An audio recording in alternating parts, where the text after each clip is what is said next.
Doctor Rishikesh Meena लिखते हैं, आरक्षण की वजह से ही देश बर्बाद हुआ है। यदि आप मानते हैं कि आरक्षण की वजह से ही देश बर्बाद हुआ है तो फिर यह पोस्ट सिर्फ आपके लिए ही है। जरूर पढ़ें।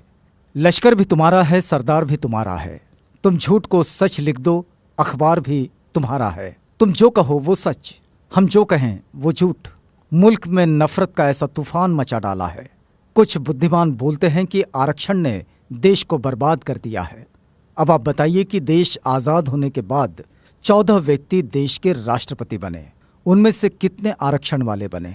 15 प्रधानमंत्री बने, उनमें से कितने आरक्षण वाले बने? 43 उच्चतम न्यायालय के मुख्य न्यायाधीश बने, कितने आरक्षण वाले बने? 19 मुख्य चुनाव आयुक्त बने, उनमें से कितने आरक्षण वाले बने?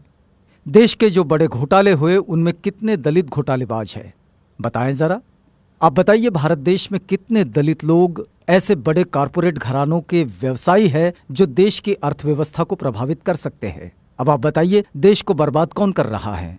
अगर संभावित ब्लैक मनी वालों की लिस्ट देखे तो कोई आरक्षण वाला नजर नहीं आता। तो फिर देश को बर्बाद कौन कर रहा है? जितने लोग बैंकों का रुपया हजम करके बैठे हैं या भाग गए, उनमें कितने आरक्षण वाले हैं? शायद कोई नहीं। तो फिर देश को बर्बाद कौन कर रहा है? बड़े बड़े ठेकेदार जो सरकारी ठेके लेते हैं, रोड बनाते हैं, सरकारी बिल्डिंग्स बनाते हैं, उनमें कितने आरक्षण वाले हैं?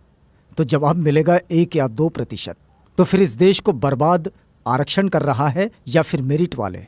जब ब्लैक मनी लिस्ट में एक भी नाम रिजर्व कैटेगरी के लोगों का नहीं है, सारे नाम जनरल के हैं, फिर भी कुछ बेवकूफ कहते हैं कि देश को रिजर्वेशन वाले बर्बाद कर रहे हैं। सच में इससे बड़ा जोक कोई और हो ही नहीं सकता। बोफोर्स तोप घोटाला, कॉमनवेल्थ घोटाला, आदर्श सोसाइटी घोटाला, सत्यम घोटाला, कालाधन घोटाला, स्टाम्प घोटाला, यूरिया घोटाला, चारा घोटाला, सुखराम टेलीकॉम घोटाला, शेयर घोटाला, चीनी घोटाला, बहुत लंबी सूची है इन घोटालों की। ये सभी घोटाले क्या आरक्षण प्राप्त लोगों ने किए हैं? बताएंगे इसमें किसी दलित का नाम? कब तक बेवकूफ बनाते रहोगे? और हाँ, फिर भी हम लोग अपने हुनर और काबिलियत से थोड़ा सा आरक्षण का सहारा पाकर क्या कामयाब होने लगे? आपके पेट में मरोड़े उठने लगे? जिनको अपनी थोथी मेरिट पे घमंड है और आरक्षण से परेशानी है, वो अपने बच्चों को 5 साल वहां पढ़ाए जहां गरीब बच्चे अभाव में रहकर पढ़ते हैं। फिर देखना सारी मेरिट हवा न हो जाए तो कहना। और यदि कुछ तथाकथित उच्च वर्ग के लोग ये कहते हैं कि वो किसी से भेदभाव नहीं करते, तो उनसे एक ही सवाल है, क्या वो दलित परिवार से रोटी बेटी का रिश्ता करने को तैयार है? जातियां खत्म करने को तैयार है? अगर नहीं तो फिर मान लीजिए अभी आरक्षण खत्म नहीं होना चाहिए। निवेदन एवं आग्रह।